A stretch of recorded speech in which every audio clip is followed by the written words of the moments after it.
Yo, we may have a Western Conference Finals on our hand. The Phoenix Suns versus the Golden State Warriors. Now, Phoenix Suns just won 17 games in a row, if I believe. The team that nobody's talking about, the Phoenix Suns, right? Everybody's talking about the Warriors, Steph Curry being the MVP.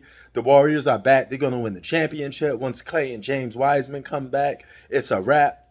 But the Phoenix Suns, without Devin Booker, pull off an impressive win, a gutsy win over the Golden State Warriors. Now, this proves to me one thing, that the Phoenix Suns are more title contenders than the Warriors because they've been to the finals the last year. They got a good system that they got running for themselves. They're a tad bit better on defense, if you ask me, especially in half court. They got a rebounding advantage. They got a post-up advantage. Okay, that may be a little different depending on how Clay and James Wiseman responds back to that. But that still don't clear up the fact that Steph Curry's a turnover-prone point guard. He can't score around the rim too much. I don't care what nobody say. When it comes to driving the ball to the basket, he always missing these silly layups that a lot of elite players would flinch on. If Kyrie Irving was in this game attacking the basket, he would flinch on those plays that Steph Curry keep missing layups on. But Steph Curry's still a great three-point shooter, but when it comes to mid-range and attacking the basket, he's a bit flimsy. Now, holding on to the basketball, why is Steph Curry so turnover prone? Well, it relates to dribbles, and it relates to controlling the pace and just protecting the basketball. Steph Curry don't do none of those things well, okay? The guy's dribble, I don't know why y'all keep saying he got real nasty handles when he got okay handles and is a bit sloppy and a bit frantic all over the place. That's why it leads to turnovers. And he can't protect the ball well. Okay? He's a great three-point shooter, probably one of the greatest three-point shooters of all time, if not the greatest three-point shooter of all time. But he can't hold on to the ball.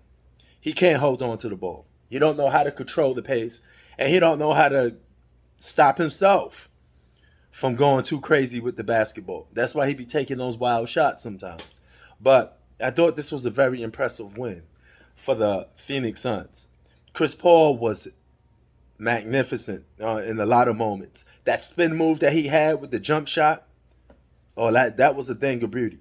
And you see in the mid-range game, Chris Paul executed a perfect mid-range game, got a lot of guys involved. Perfect. And I think the Phoenix Suns supporting cast may be a tad bit better than the Golden State Warriors. But I would like to see this in a 7-game series. Okay, because anything can happen come playoff time. But I want to see this in the 7-game series. Because I got a little hint. I have a little hint that this could go to 7 games. Flat out, 7 games. Give us that. The fans want to see it. And if we could get a 7-game series out of this, it'd be well worth it. I like to see what Steph and Chris Paul got. You got the point guard in Chris Paul, who's a transcending, traditional, true to the art point guard. Then you got a guy that defines the position completely different by shooting threes and is more of a shooter and a scorer than a playmaking point guard. This makes up good basketball. And that's what I want to see. I want to see these two guys go at it. And I want to see this in the 7-game series. But shout out to the Phoenix Suns for getting an impressive win, beating a team, all right, that should have won this game technically because Devin Booker left the game. So you had a bit of advantage, and they still couldn't pull it over. Those turnovers was killer for the Golden State Warriors tonight. But nevertheless, good game. Shout out to the Suns, man. They may be back there in the Western Conference Finals again.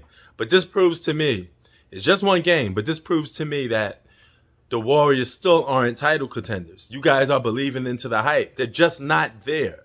They're a good team, but they're not a championship contending team. The true championship contending team is the Phoenix Suns. And I believe it's going to be the Lakers come playoff time.